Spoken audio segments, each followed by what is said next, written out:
Who looks outside, dreams. Who looks inside, awakes. Your vision will become clear only when you can look into your own heart. Who looks outside, dreams. Who looks inside, awakes. A particularly beautiful woman is a source of terror, as a rule. A beautiful woman is a terrible disappointment. Knowing your own darkness is the best method for dealing with the darknesses of other people. Where love rules, there is no will to power. And where power predominates, there love is lacking. The one is the shadow of the other. Even a happy life cannot be without a measure of darkness. And the word happy would lose its meaning if it were not balanced by sadness. It is far better take things as they come along with patience and equanimity. We cannot change anything until we accept it. Condemnation does not liberate, it oppresses. Everything that irritates us about others can lead us to an understanding of ourselves. In all chaos there is a cosmos, in all disorder a secret order. As far as we can discern, the sole purpose of human existence is to kindle a light in the darkness of mere being. One looks back with appreciation to the brilliant teachers, but with gratitude to those who touched our human feelings. The curriculum is so much necessary raw material, but warmth is the vital element for the growing plant and for the soul of the child. A man who has not passed through the inferno of his passions has never overcome them. There is no coming to consciousness without pain. The meeting of two personalities is like the contact of two chemical substances. If there is any reaction, both are transformed. The healthy man does not torture others. Generally, it is the tortured who turn into torturers. Every form of addiction is bad. No matter whether the narcotic be alcohol or morphine or idealism. The word happy would lose its meaning if it were not balanced by sadness. The pendulum of the mind alternates between sense and nonsense, not between right and wrong. Through pride we are ever deceiving ourselves, but deep down below the surface of the average conscience a still, small voice says to us, something is out of tune. We are born at a given moment, in a given place and, like vintage years of wine, we have the qualities of the year and of the season of which we are born. Astrology does not lay claim to anything more. When an inner situation is not made conscious, it appears outside as fate. Children are educated by what the grown-up is and not by his talk. If one does not understand a person, one tends to regard him as a fool. The shoe that fits one person pinches another. There is no recipe for living that suits all cases. The creation of something new is not accomplished by the intellect, but by the play instinct acting from inner necessity. The creative mind plays with the objects it loves. It all depends on how we look at things, and not how they are in themselves. The collective unconscious consists of the sum of the instincts, and their correlates, the archetypes. Just as everybody possesses instincts, so he also possesses a stock of archetypal images. There is no birth of consciousness without pain. Often the hands will solve a mystery that the intellect has struggled with in vain. If there is anything that we wish to change in the child, we should first examine it and see whether it is not something that could better be changed in ourselves. The least of things with a meaning is worth more in life than the greatest of things without it. Knowledge rests not upon truth alone, but upon error also. Man needs difficulties, they are necessary for health. The most intense conflicts, if overcome, leave behind a sense of security and calm that is not easily disturbed. It is just these intense conflicts and their conflagration which are needed to produce valuable and lasting results. The greatest and most important problems of life are all fundamentally insoluble. They can never be solved but only outgrown. There is no such thing as a pure introvert or extrovert. Such a person would be in the lunatic asylum. Neurosis is always a substitute for legitimate suffering.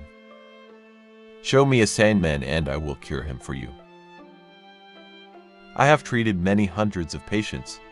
Among those in the second half of life, that is to say, over 35, there has not been one whose problem in the last resort was not that of finding a religious outlook on life. Dreams are the guiding words of the soul. Why should I henceforth not love my dreams and not make their riddling images into objects of my daily consideration?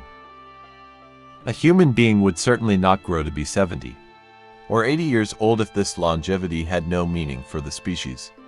The afternoon of human life must also have a significance of its own, and cannot be merely a pitiful appendage to life's morning. Who has fully realized that history is not contained in thick books but lives in our very blood? In my case, Pilgrim's Progress consisted in my having to climb down 1,000 ladders until I could reach out my hand to the little clod of earth that I am. We deem those happy who from the experience of life have learned to bear its ills without being overcome by them. Resistance to the organized mass can be effected only by the man who is as well organized in his individuality as the mass itself. We should not pretend to understand the world only by the intellect. The judgment of the intellect is only part of the truth. Follow that will and that way, which experience confirms to be your own. Masses are always breeding grounds of psychic epidemics. It is a fact that cannot be denied. The wickedness of others becomes our own wickedness because it kindles something evil in our own hearts. For a young person, it is almost a sin, or at least a danger, to be too preoccupied with himself, but for the aging person, it is a duty and a necessity to devote serious attention to himself. Nobody, as long as he moves about among the chaotic currents of life, is without trouble. The debt we owe to the play of imagination is incalculable. The Christian missionary may preach the gospel to the poor naked heathen, but the spiritual heathen who populate Europe have as yet heard nothing of Christianity. Mistakes are, after all, the foundations of truth, and if a man does not know what a thing is, it is at least an increase in knowledge if he knows what it is not. Shrinking away from death is something unhealthy and abnormal, which robs the second half of life of its purpose. Man is not a machine that can be remodeled for quite other purposes as occasion demands, in the hope that it will go on functioning as regularly as before, but in a quite different way. He carries his whole history with him. In his very structure is written the history of mankind. All the works of man have their origin in creative fantasy. What right have we then to depreciate imagination?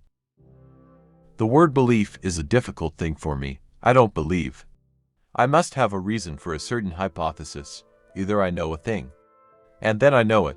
I don't need to believe it. The man who promises everything is sure to fulfill nothing, and everyone who promises too much is in danger of using evil means in order to carry out his promises, and is already on the road to perdition.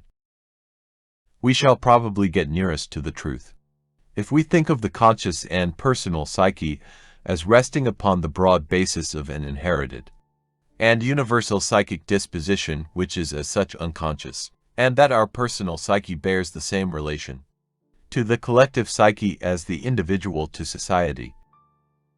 A scream is always just that, a noise and not music. Man's task is to become conscious of the contents that press upward from the unconscious.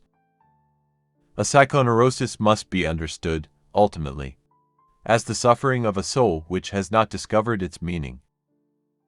The wine of youth does not always clear with advancing years. Sometimes it grows turbid.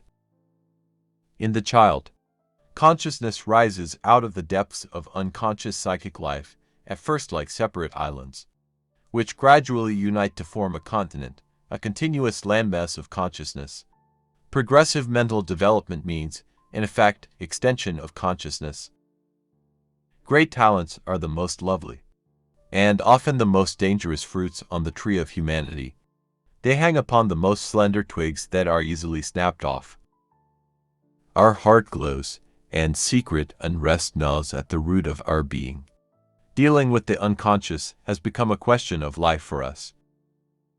Sometimes, indeed, there is such a discrepancy between the genius and his human qualities that one has to ask oneself whether a little less talent might not have been better. Without this playing with fantasy, no creative work has ever yet come to birth. The debt we owe to the play of the imagination is incalculable. Understanding does not cure evil, but it is a definite help, inasmuch as one can cope with a comprehensible darkness. We are in a far better position to observe instincts in animals, or in primitives, than in ourselves. This is due to the fact that we have grown accustomed to scrutinizing our own actions, and to seeking rational explanations for them. Just as we might take Darwin as an example of the normal extroverted thinking type.